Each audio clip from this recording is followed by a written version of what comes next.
Right. I mean, let's start at the top. And the big story of today is that we're #1 among developed nations. Yeah, go on. Woo-hoo-hoo. Britain leading the way in how to create cultural vandalism and ruin your country in T-minus 10 days. A total of 746,900 new permanent type migrants moved to the UK last year alone. That's up from 488,400 in 2022, a 52.9% year-on-year rise. That's brilliant, isn't it?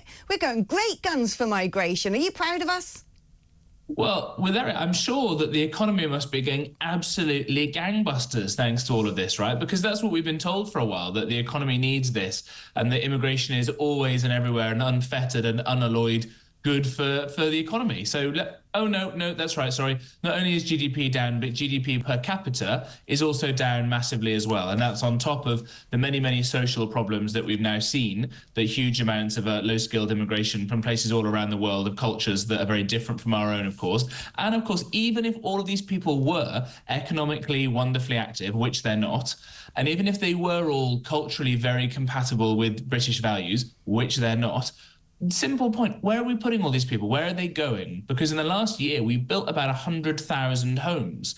So that's 600,000 people. Where are they going? This is a peculiar mystery, right? Are they all just living on the street? Are they all just bunking up, tops and tails? Where are these people going? It's not even a kind thing to let people in if they're going to end up sleeping on park benches, or, as it turns out in lots of these cases, they're sleeping in hotels, especially if they're asylum seekers or illegal migrants, at the cost of the taxpayer, and put into small towns spread all across the whole country, not just in big cities. I genuinely don't know the answer to this. Where are all these people going? Well, I think they've certainly come to my neighbourhood, I'll give you that much. Now, let's talk about some of the myths surrounding the unalloyed, as you called it, wonders of inward migration. So first of all, we're told, aren't we, well, you know, the numbers have been off the charts because we did the good and kind, honourable thing of letting Ukrainian refugees come to Britain, which I support. Good. Women and children fleeing war, as it should be.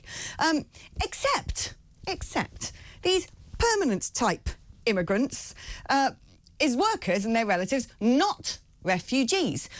Let's go down another route here, that if we didn't have loads of foreign students coming in, our universities would collapse, our world-leading universities, except, of course, permanent type immigration doesn't include students. Apparently, no. It turns out that most of this increase, a 60% increase compared to 2022, has come from 373,000 new family migrants. So these people aren't even working.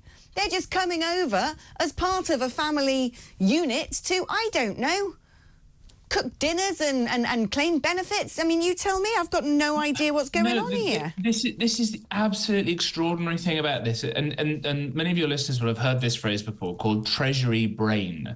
This is this idea that in places like His Majesty's Treasury, the boffins in there will say immigration good, and they look at one graph and say, okay, you know, more people in the country means more economic activity, more stuff being made, more widgets being created, whatever, what have you. But they don't then also look at, as you say, the drain of lots and lots of family members coming over. And some people have huge numbers of dependents that come along as well. So if you've got one person who is a low-skilled worker, and therefore by definition, so no slight to be one of these people, but by definition isn't contributing a huge amount to the economy because it's not something that nobody else could do. It's not having an Elon Musk here. It's not having a brain surgeon or whatever. And then they bring along a wife who doesn't work, and they bring along several children and maybe some elderly parents. Well, you've got to find, you know, a couple of school places for them. You've got to find somewhere for that woman to live as well. You've got to find some healthcare for the people who are elderly in there as well. All those costs add up and add up and add up. And that person is just not going to be a net benefit to the economy. Again, even if they were brilliant and even if they were able to seamlessly integrate into society, which in many cases they can't because the language skills are not very good, it's absolutely madness. And the government is making this much worse. And you should, all of you at home, should find out who your local MP is, and you should write to them about this particular issue, that the government is removing information, data that's currently out in the public domain. It's stopping printing various kinds of information, whether that's the nationality of people who commit crimes or various other stats as well. They're deliberately taking information out of the public domain to try and obscure this kind of debate. But there was a stat that came out from, I think it was Birmingham Council, and I saw this yesterday, that only 1 in 10 migrants from Somalia, Somali Brits, work in this country. Only 1 in 10. And mainly the reasons given that they don't have enough skills or they don't have enough English language ability to be able to work. So 9 in 10 people from this one place, I'm sure they're all lovely, but they don't work, and therefore they either contribute to the large benefits bill, to the NHS bill, to the schooling bill, all these other things here. And for what? I'm not even entirely sure if you wanted to do that kind of back whipping exercise of saying, oh, it's because the empire was so terrible. I'm not sure the British Empire had a particularly big footprint in Somalia. We've got huge numbers of people from Brazil, a country that's on the up. It's got a big economy. The empire was never involved there. Huge numbers of Brazilians here. Okay, great. But we can't just have the whole world coming in, whether it's people from very low income countries, middling income countries, when the evidence of our economy is clearly proof that this isn't causing this massive, wonderful growth on top of, again, all the cultural issues you and I have talked about before. It's really maddening. Yeah, I just think it's vandalism, to put it mildly. It is a self-destruction, and I don't understand what's going on or why people in positions of power seem to keep allowing this to happen. Nay, not just allowing it to happen, silencing us who complain and actively, constantly encouraging it to record levels. It makes you want to don a tinfoil hat. Now, talking about migration, illegal migration, everyone will be so pleased to know that a 44-year-old Turkish national was held at Amsterdam's Schiphol airport on Wednesday and now faces extradition to Belgium to face human smuggling charges. That's according to the National Crime Agency. He's suspected of supplying engines and boats used by traffickers to bring migrants across the channel. The equipment came from Turkey.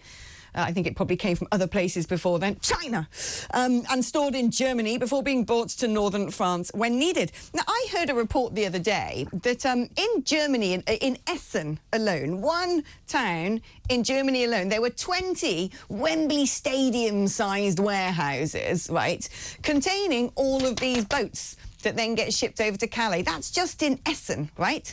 And apparently there's very little one can do when it comes to working with the German police because, for obvious reasons, they don't really approve of surveillance tactics from the police in Germany. But don't you worry, one geezer has now been arrested. That'll solve the whole problem, won't it?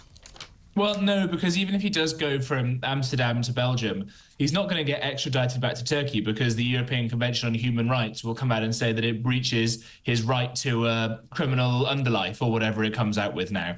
Now, this is the big problem. Somebody like Robert Jenrick, who was the runner-up for the Conservative Party leadership, saying we have to leave things like the European Convention on Human Rights because it's abrogated for itself loads more rules and powers to stop us being able to deal with this. And it's not just the UK, actually, that can't deal with these sorts of things. We saw a lot of incidents in Italy where Giorgia Meloni, who's doing an admirable job of removing people from Italy, wasn't able to remove some people because it breached their human rights. Egypt. Right. To Egypt. That right. war-torn, desolate, broken apart, hell-forbidden country of Egypt. The same Egypt, by the way, that's not refusing to take any of the Palestinians who border it, and yet there's a Labour MP trying to get us to give a visa-free route for people in Gaza to the UK, when even their neighbours in Egypt won't take any of them. This stuff is completely untenable. And at some point, all the big problems in the West, whether it's immigration, which is tied in, is a big one, and it's tied into lots of other ones, or whether it's our record debt and borrowing, whether it's our terrible anemic growth, whether it's the fact that we're not having enough children, all of these things, they will come to a head eventually. We can't keep trundling along. Right, in about 2 decades' time. That's what's so alarming. Right, and the United States of America made a pretty clear decision last week, I'm sure we all saw about this, that they wanted to halt these kinds of declines. They wanted to halt the kind of horrendous overspending that they're doing that will bankrupt the United States. They've got 25 million illegal migrants by some measures. That's certainly what the new vice president-elect has been saying, because they've just let so many people cross the border, including tens of thousands of known criminals and terrorists who've made it over. They've decided that they're going to say enough is enough. We're seeing that on the continent. In Germany, there's going to be be some snap elections, and they're even trying to block the hard right, far right, whatever you want to call them, AfD, from standing in that election because they know they're going to do so well. And by the way, Marine Le Pen is also looking at being blocked in France. But on the continent, we're seeing these people say enough is enough. And Italy is sending a lot of people back. I think it's 10% down on that same study that says that we're 50% up in the UK. Eventually, this stuff will have to happen in the UK as well, because that's just the nature of these things. What goes up must come down. But if we don't start sorting it now, then the severity of what will be required in terms of reducing spending, in terms of kicking out people who shouldn't be here, in terms of getting tough on law and order, is going to be that much more brutal than it otherwise would have been if centrist, mainstream, sensible people had started to grasp the nettle now. Do we think Labour's going to do that? No, I really don't. It just astonishes me. I cannot for the life of me fathom what's going on. It's beyond explanation at this point that, you know, once upon a time we fought for nation states. We fought to protect the integrity of the unit of democracy that has worked so well since time immemorial. And now all of a sudden those people who are often in leadership in the West are just like, oh, do you know what? Let's scrap all that. Let's just destroy ourselves instead. Now, one of the big burdens, of course, of so many more people coming in is on infrastructure, on public services. So, Kelsey, council tax are going to be going up by more than 100 quid next year. That's according to Number 10. I'd say if you're lucky. I noticed in the King's speech, Sir Keir Starmer seemed to love delegating so many more competences down to local authorities. Yes, we'll bring decision-making closer to the people. From now on, they're going to have to deal with this problem because we're not going to do it. We're not going to do it as a government. No, you've got to deal with the asylum seekers. You've got to deal with social care and mental health crises. You've got to deal with everything going wrong in the world. And so what do we expect to happen? I mean, most local authorities are up the proverbial creek without an oar anyway when it comes to their finances. So they're going to put bills up. I actually think the idea of 100 quid a year is probably an underestimate coming from Number 10. Yeah, well, this is the problem, isn't it? It's somebody who has a hammer, everything starts to look like a nail. And if you're the Labour Party, then tax rises in general are the thing you always look at. No one can say that the Conservatives, my party, didn't try to being, you know, a high tax society. Taxes, when we swapped over from the Tories to Labour, were already at a post-World War II high for crumbling services that you're actually getting from it. Do we really think this is going to make it any better? The one hope I've got on this, of course, is that after inheritance tax, which is a deeply, deeply evil thing, it's taxing somebody at the moment when their loved one has died and they're dealing with that pain and bereavement. The next most unpopular tax is council tax, because it comes out of your bank account in a way that your water bill or your phone bill or something does. So you actually, a lot of people who otherwise get their money on their PAYE, on their income tax, goes away. You never actually see that money. You feel your council tax. It comes in, it's yours, it's there. You can spend that money on the pub. Oh, no, you can't, because the government takes it away again. And of course, in America, they don't have any of that PAYE stuff. You get all that money and then you feel the government rip it away from you every year. And so you have instilled in, I think, Americans a much more low tax mindset, because they really feel that money is their own. And in the socialist mindset, nothing really belongs to the individual or to the family or to the business. It all belongs to the state. And how is that working out for us? Well, it's not working out very well, I can tell you that much. And I'll feel the government rip away my financial integrity with the end-of-year tax assessment. Of that, I am certain. Now, before I let you go, James, you're a good person to ask about this. And this is how sickness benefits because of obesity costs taxpayer $10 billion a year. But, of course, what the government want to do about this is make weight loss jabs you know, everywhere. They want to sort of provide them en masse to people. Do you think that is going to work? Do you think that's going to suddenly sort of be the silver shot, let's say, to suddenly getting people back into the workplace?